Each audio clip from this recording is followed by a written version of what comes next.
Bismillahirrahmanirrahim. Assalamualaikum warahmatullahi wabarakatuh. Syukur kehadirat Allah Subhanahu wa taala yang telah memberikan kenikmatan kepada kita semua, terutama nikmat iman. Dan kami bacakan tentang pelaksanaan akikah. Dasar pelaksanaan akikah.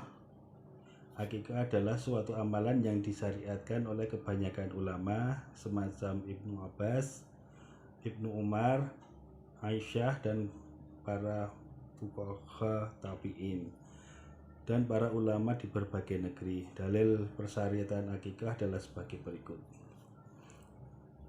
Dari Salman bin Amr ad-Dabi, ia berkata, Rasulullah Shallallahu Alaihi Wasallam bersabda, pada setiap anak laki-laki yang lahir harus diakikahi, maka sembelihlah akikah untuknya dan hilangkan gangguan darinya. Riwayat Bukhari. Yang kedua, dari Sumarah bin Jundub, Rasulullah SAW bersabda, setiap anak tergadaikan dengan akikahnya. Sembelihkan untuknya pada hari ketujuh, digundul rambutnya dan diberi nama. Hadis riwayat Abu Dawud, An-Nasai, Ibnu Majah, Ahmad, dan Syekh Al-Albani mengatakan bahwa hadis ini sahih. Ini dari Yusuf bin Mahad. Mereka pernah masuk menemui Haflah binti Abdirrahman. Mereka bertanya kepadanya tentang hukum akikah. Haflah mengatakan bahwa Aisyah radhiyallahu anha pernah memberitahu dia bahwa Rasulullah SAW memerintahkan para sahabat untuk menyembelih 2 ekor kambing yang hampir sama untuk anak laki-laki dan 1 ekor untuk anak perempuan. Yang hampir sama itu ada besarnya dan umurnya. Kalau tidak bisa sama ya mendekati sama. Kemudian dari Salman bin Amr ad-Dabi, ia berkata, Rasulullah SAW bersabda, pada setiap anak laki-laki yang lahir diakikahi, maka sembelihlah akikah untuknya. Hadis riwayat Bukhari. Juga berdasarkan hadis lainnya, sebagian ulama menyatakan bahwa hukum akikah ini wajib, semacam ulama Zahriyah dan Hasan. Sedangkan jumhur mayoritas ulama berpendapat bahwa hukum akikah adalah sunnah. Sedangkan Imam Abu Hanifah berpendapat bahwa hukum akikah itu tidak wajib dan tidak sunnah. Demikian dikatakan oleh Asy-Syaukani dalam Nailul Autar. Kesimpulan, akikah adalah suatu yang disyariatkan, tidak sebagaimana pendapat ulama Hanafiyah. Hukumnya berkisar antara wajib dan sunnah. Sedangkan kami sendiri lebih cenderung pada pendapat jumhur atau mayoritas ulama yang menyatakan hukum akikah adalah sunnah. Namun sudah sepantasnya bagi orang yang mampu diberi kelebihan rezeki oleh Allah untuk tidak meninggalkan syariat yang mulia ini. Jadi sunnah yang ditekankan untuk bisa dilaksanakan. Tips memilih kambing yang sehat. Kambing ini digunakan untuk akikah itu syaratnya tidak berbeda dengan kurban, dan kambing bisa diganti dengan unta ataupun sapi, tapi kebanyakan dari hadis-hadis yang ada itu untuk akikah kambing. Yang pertama, sudah cukup umur dan tidak cacat, itu tidak pincang, tidak buta, dan tidak buntung. Kakinya utuh semua, kuping utuh semua, ekor. Kemudian sehat itu dilihat dari suhu badannya itu antara 38 derajat sampai 40 derajat. Suhu normal kambing berkisar antara 30 sampai 40 derajat Celcius. Jika suhu di atas angka normal, kemungkinan kambing itu infeksi atau ada yang sakit. Jika suhu di bawah angka tersebut, artinya kambing dalam keadaan sakit parah. Kemudian tidak lemah. Jadi kambing itu ketika sehat itu lincah, berdiri bisa lari ke sana kemari. Biasanya kambing yang sakit tidak mampu berdiri secara kokoh. Jika kambing berjalan sempoyongan atau pincang, atau tandanya kambing tersebut tidak sehat. Pada kasus yang parah, kambing malah tidak bisa berdiri sama sekali atau hanya diam dalam posisi tidur. Itu kambing yang lemah itu biasanya sakit. Kemudian tidak nafsu makan. Kehilangan nafsu makan dan minum juga menandakan kondisi kesehatan kambing yang buruk. Biasanya gejala ini dibarengi dengan intensitas kertukan gigi kambing yang semakin sering. Kemudian tidak mengalami masalah kulit. Kambing yang sehat memiliki kulit dan bulu sehat pula. Hindari membeli kambing yang bulunya rontok, memiliki kudis, bernanah hingga dikerubungi lalat.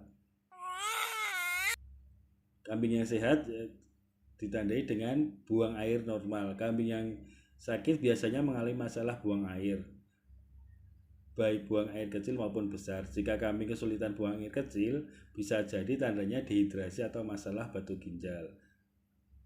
Selain itu, kambing yang sakit akan menghasilkan bentuk feses yang cair atau mencret, tidak bulat menyerupai pil seperti biasanya. Kemudian kambing itu bersuara aneh. Kambing termasuk dalam binatang yang tidak banyak mengeluarkan suara. Jika kambing mengembik terlalu sering, bisa jadi kambing tersebut sedang lapar, haus, memasuki kawin ataupun sakit. Nah, itu ciri-ciri kambing yang sehat yang bisa digunakan untuk akikah. Kemudian tahapan penyembelihan. Saat menyembelih, berikut ini ada doa yang kita panjatkan. Bismillahirrahmanirrahim. Allahumma minka wa ala Allahumma taqabbal min hazi akikatu. Kemudian sebutkan nama si bayi. Artinya dengan menyebut asma Allah, Allah yang maha besar, ya Allah, dan untukmu ya Allah, terimalah dari kami nilai hakikahnya. Kemudian sebutkan nama bayi, bin atau bin untuk anak laki-laki dan binti untuk anak perempuan. Karena nanti di akhirat kelak kita akan dipanggil sesuai nama kita dan nama bapak kita.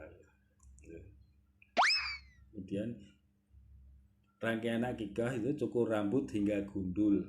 Dalam kitab Al-Mazmu, Iwan Namawi mencantumkan pandangan kalangan ulama Syafi'iyah bahwa selain disunahkan mencukur rambut bayi, juga setelah itu disunahkan bersedekah emas atau perak seberat timbangan rambut bayi tersebut. Jadi nanti setelah dicukur gundul, ditimbang, kemudian disedekahkan dengan niat karena Allah, sedekah untuk akikah anak tersebut. Disunahkan mencukur rambut bayi pada hari ke-7 dari kelahiran. Sahabat kami atau ulama Syafi'iyah mengatakan disunahkan juga bersedekah emas seberat timbangan rambut tersebut. Jika tidak bisa emas, maka dengan perak berlaku untuk bayi laki-laki dan perempuan. Jadi setelah itu diberi nama yang terbaik. Dalam hadis riwayat Abu Daud disebutkan, sesungguhnya kalian akan dipanggil pada hari kiamat dengan nama kalian dan nama bapak-bapak kalian. Maka baguskanlah nama-nama kalian. Jadi sebelum akikah penyembelihan kambing, hendaknya sudah diberi nama yang baik dan nanti dibacakan pada saat penyembelihan. Kemudian bagikan hasil masakan kambing. Ini bisa dibagikan ke tetangga atau rumah yatim, rumah tahfiz. Nah, inilah kehebatan dari syariat Islam. Kita selain beribadah pada Allah dan akan berdampak pada lingkungan sosial kita untuk berbagi. Kemudian hikmah akikah yaitu menghidupkan kembali sunnah Rasulullah SAW, kemudian perlindungan dari setan, dan akikah merupakan tebusan hutang anak yang memberikan syafaat bagi kedua orang tuanya kelak pada hari perhitungan. Sebagaimana Imam Ahmad mengatakan, dia tergadai dari memberikan syafaat dari kedua orang tuanya dengan akikahnya. Merupakan bentuk taqarrub atau pendekatan pada Allah SWT, sekaligus sebagai wujud rasa syukur karunia yang dianugerahkan Allah SWT atas lahirnya sang anak.